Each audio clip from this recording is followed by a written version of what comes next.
I was born to a single mom who was working at a hotel in Austin.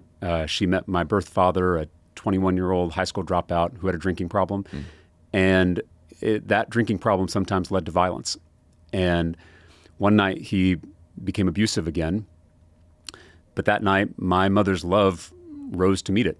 And she packed all our stuff into her little Ford Escort. She drove me to the hotel where she worked. She begged the manager to let us stay in one of the rooms until we found this little apartment in East Austin. And there wasn't room for a nursery, so I slept in a crib in her closet. And she was so proud of that closet. She decorated it with toys and pictures. No one was going to tell her it wasn't a nursery. And to me, that's what love looks like. It is sometimes confrontational. It is sometimes aggressive. It does whatever it takes to stand up for the vulnerable. And so this idea that love is passive or love is weak or love is neutral, it doesn't align with what I've seen in my own life. It also doesn't align with what my faith teaches me. I started off this campaign with the Bible story of Jesus flipping over the tables in the temple. Yeah.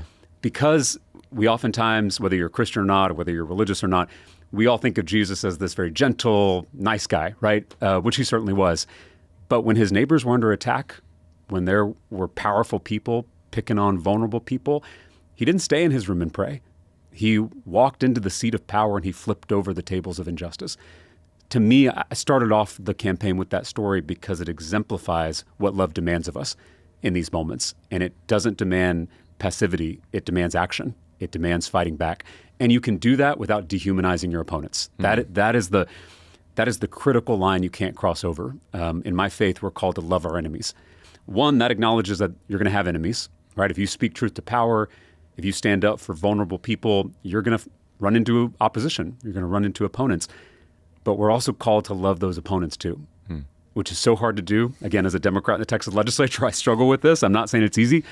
But if we can get to that point where we're not just fighting for our neighbors, we're also fighting for our enemies, I think that's when you see true transformation. It's what I try to do, and it's what I want this campaign to be about too, is fighting back, but rooting that in a deep love for our neighbors, for our communities, and also for our enemies too.